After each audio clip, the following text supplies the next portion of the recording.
Hi guys, welcome sa FTV IRL.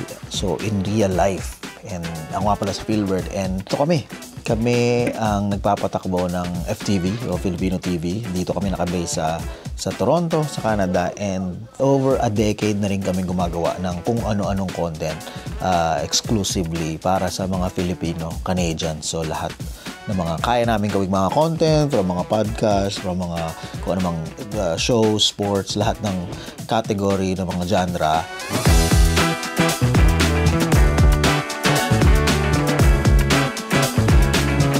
Kaya ginawa namin tong channel na to para makapture yung mga behind the scenes namin dito. And makikilala nyo rin ang mga kasama ko dito.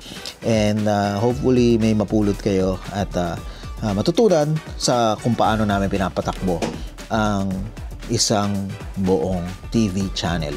Ang kaisa-isang Filipino na Canadian channel dito sa buong, I guess, buong North America nga eh. And action. Tuesday, March 4, nag-edit lang ako. Amongst other things na mga ginagawa namin dito, maraming mga role ang bawat isa. And ngayon, nasa studio, kasama ako ngayon dito sa office. Nandito si Dre, tsaka si Kyle, nag-film sa studio. And yeah, para sa isa naming mga show na ginagawa dito. Sana may mapulot kayo, mag-enjoy kayo. Yeah, mas makilala nyo ang bawat isa sa amin at ang mga iba't ibang mga ginagawa namin. Hi everyone, I'm Dre. Technical director ako ng show ni Kyle na The Breakdown. Pinasosyal ko lang. So kung ano yung man naka-air doon, ako yung mismong nagko-control every shot. Sa pang intro, ang kailangan i-shoot ni Kyle, kakaalis lang nung guest niya. So ngayon, eto, kung saan ako ngayon, dito siya uupo. May bola pa siya dito as a prop. Actually, nung elementary ako sa Philippines, naglaro ako ng basketball. Wala nang referee. Kasi every time na gumagawa kami ng moves sa court, ka-foul-foul talaga siya. So yun, for fun lang, pero hindi ko sineryoso.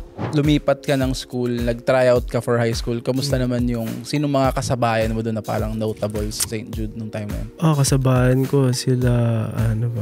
So ako si Kyle. So ngayon meron akong filming nung show ko na The Breakdown dito sa FTV. Actually, kakatapos lang nung segment na meron akong guest, kakaalis lang niya. Pero meron pa ako isang gap currently na pag-uusapan ko yung... Meron akong topic about basketball na basically, i-discuss ko lang. Isang 13-minute gap. Kasi ang dati pa, bro, pag So yung laging nagiging pinaka-interesting part ng conversations ko lagi sa mga guests ko is yung, for sure yung talaga laging yung upbringing nila pagdating sa basketball. Iba-iba tayo ng kinalakihan sa sport. Mayroong mga lumaking sa mga barangay lang, tas nakarating somewhere. Merong talagang in-enroll na mga magulang nila sa sobrang daming trainers. And then merong mga tao na medyo well-off naman, pero pinilit lang sila ng pamilya nila na mag-train, tapos hindi naman nila gusto, pero gumaling sila. May mga ganun halo-halo yun. For sure, laging unique at raw na kwento ng bawat player na nakakausap ko siguro. And since ako nga yung nag-edit ng show, siguro sa dami ng mga na-edit ko ng episodes ng Breakdown, natutunan ko na somehow yung parang formula kung paano ko i-redirect yung usapan, kung paano ko siya tatanungin, yung mga angulo na nakikita ko na nagwo-work sa social media, and yung mga angulo na nakikita ko na parang interesting sa general audience na natututunan ko na kung paano ko kakausapin or paano ko palalabasin sa kausap ko yung bagay na yun. Okay, so ngayon mag-film na ako ng isa pang gap nung para sa episode today, so abangan nyo na lang. Which is, ito naman parang yung talagang Ayun, nandito tayo sa control room ngayon. And yan si Dre. And same show pa rin yung kay Kyle. And yan, cellphone pa. Yeah. One frame lang kasi, guys. Nga, ito madali kasi isang camera lang. So parang Yan, nakababad lang yan. So, walang kailangan mga switch. And pagdating din sa audio, sobrang, kasi nga isang mic lang. Tapos na yung guest, umuwi na kanina eh. So parang, yeah. So, petics lang ba? Yeah. 11 minutes remaining, guys. Hindi mo na-record. Katibayan na naka-record. So, dinami-daming shows na ginawa namin dito sa FTV. Talagang paminsan-minsan, or baka palaging nalipad yung utak ko kapag nandito ako sa control room. Dati kasi hindi ako multitasker na parang kunyari, iisipin ko yung audio, then iisipin ko yung mga graphics na nandito, tapos iisipin ko yung timer, tapos magfo-focus ako sa host kung kailan ako magsiswitch. So parang yung utak ko nag-rumble-rumble na, tapos wala, pag ganun kasi sa sobrang pressure. Ano bang show yung na-fucked up ko talaga ng todo? Ano ba yun? Siguro I'd say OPM live stream. Wild kasi talaga yun. Tsaka mabibilis kasi. Tapos ako, hindi naman ako musician, pero may mga sinasabi sa akin sila kuya na dapat, dito ka mag-switch sa tono na to. Anong tono? Hindi ko alam. So parang, ano yung bass guitar nasaan? So hindi ko alam kung anong camera yon. So ako parang wala. Pero at least natututo naman ako somewhat. Pero ano nga ba yung bass guitar, guys? Joke lang. Hindi alam.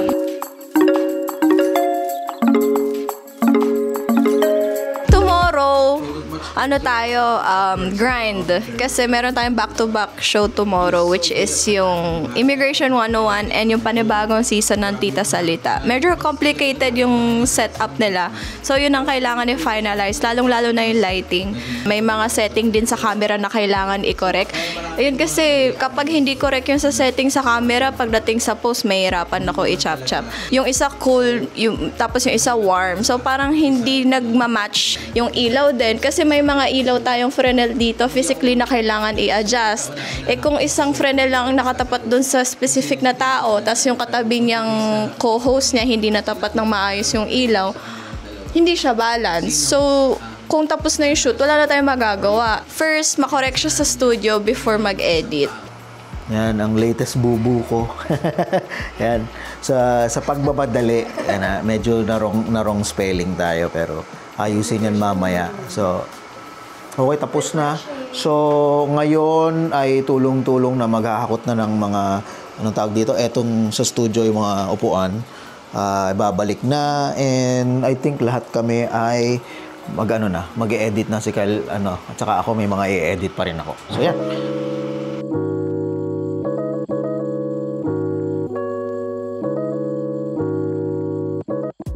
Etong mic na ginagamit namin dito, usually ito yung pag mga podcast o mga talk show. Mukha lang siyang condenser, pero actually dynamic to. So, ibig sabihin ng dynamic, hindi siya ganun ka sensitive, at saka parang mas directional siya. Kasi ang dilema namin dito, tingnan mo may mga show na ang gusto namin gamitan ng mga ilaw. And meron kami mga fixture dito, like itong mga Orion tawag namin, na moving head yan may mga fan. And ang challenge pag may mga fan, syempre, mas malakas. Pag ganitong mga talk show, 'di ba, o podcast, kung ang gamit namin ay yung mga lav, mga condenser, omnidirectional. So, ang dinig na dinig. So, yan yung isa sa mga challenge and dilemma kasi minsan, unang-una pala, mas mahirap mag-setup ng mga ganito kasi, alam mo, yung arm niyan, saan mo imamount, tapos kung madami. Pero, yun nga, nalilimita ka naman kung yung kang magla-lav mic, ang hirap gamitin ng mga Fresnel, ng mga moving head kasi parang maingay. So, yun yung parang isang dilemma dito. So, may mga limitation din. Kaya, yan ang mga nakaka-apekto minsan sa mga desisyon kung ano yung magiging look ng isang set, ano yung mga compromise, gaano karaming ilaw ang kailangan ba talaga ng ganong ilaw, and yun.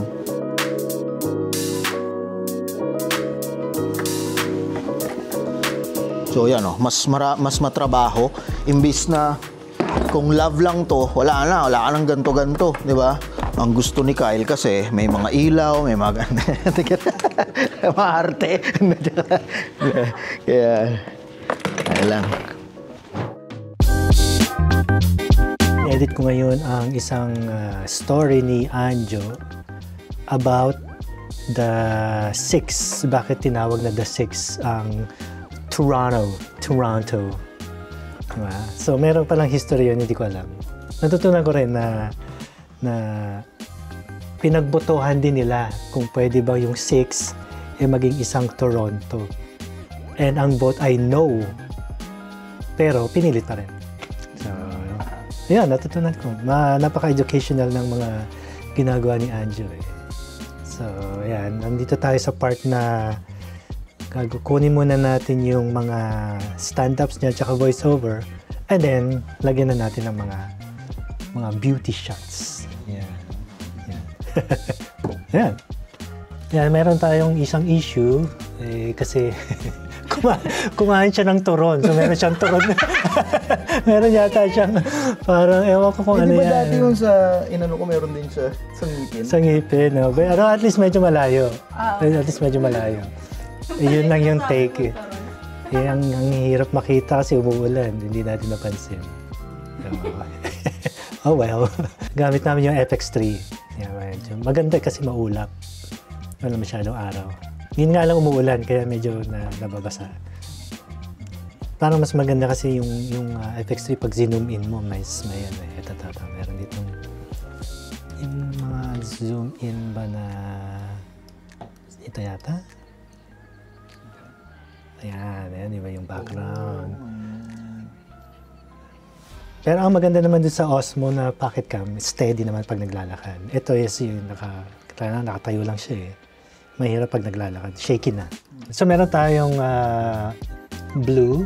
Actually sabi violet to, pero blue naman. Yung medyo may issue yata ang premium color. Violet, pero blue. Yung isa is medyo green. Ano yan, yung isa is voiceover, tapos yung isa is yung stand-up niya. So para alam ko kung alin yung tatapan ng shots and alin yung iiwan ko na lang na siya yung on-cam niya.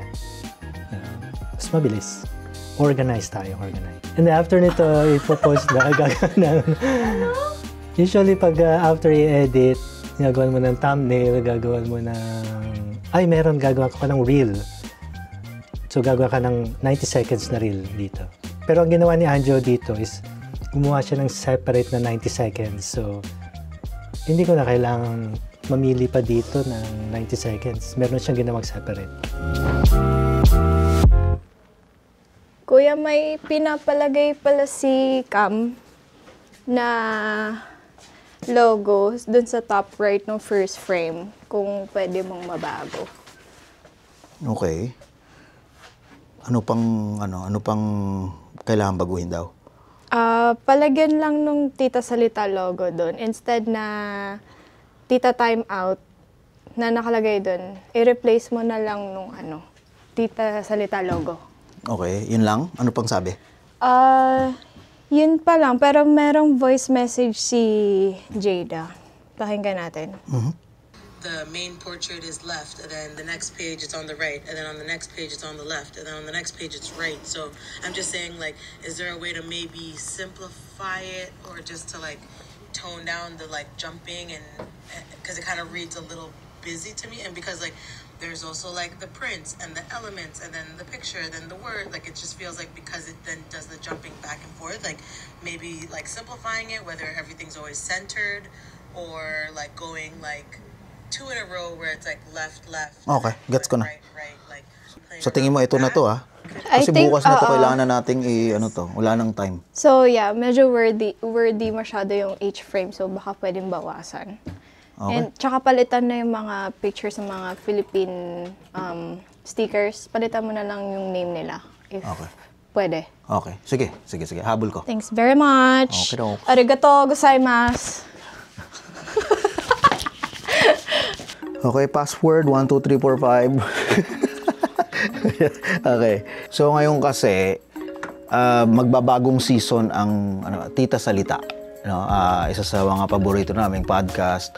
And sa mga bagong season, usually yan ang time na ang opportunity para pag-usapan, kailangan baguhin yung artistic o yung theme ng show, yung format, yung mga ganyan. And ngayon, may konting mga pagbabago and yung existing nila na mga graphics, yung opening, yung mga opener ay binago. So, eto yung bago. So, maraming back and forth kanina sa text. Si Dre, sinesend sa kanila yung version and may mga text na kailangang i-update or baka mali. Finally, ay okay na sila, masaya sila. Yun yung importante na komportable ang lahat. At yun, para talagang yung bagong season ay feel yung mga changes kasi ultimo sa set binago rin eh. So yung dati na may mga frame, yung ganong klaseng podcast, iniba. So maganda na talagang lahat ng pwedeng baguhin at para fresh kumbaga. And then yan, After Effects, and request nila ay, eto baka ang gusto ay instead na etong Titas in the City, ang ni-request nila ay kanina tanggalin na yung nakalagay dito na picture, and ito pinalakihan ko lang para and then kanina rin ay yung isa sa mga comment ay yung ito masyadong wordy, so merong nakalagay pa dito, so pinalagay na lang yung title ng show. And then, I think mas malinis. And yung mga pangalan nila mas kita na si Jada, si Kai, saka si Camille. So, ito yung mga element na sinuggest nila. Ito galing sa kanila yung pattern na yan. Ito mga flowers na yan, yung mga greens.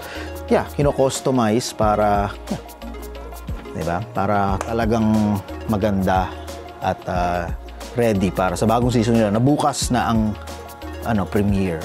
Bukas na ang first filming ng bagong set nila. Kaya, wish us luck. Yun, FTV IRL.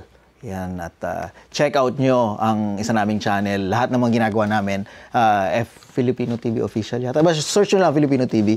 And yan, makulay na araw na naman behind the scenes na mga pinagagawa namin dito. And next time, makikilala nyo pa yung mga kasama natin dito sa FTV. And kami ang pretty much gumagawa ng lahat. And sana may napulot kayo sa mga pinagagawa namin dito. And maraming salamat. And see you next time.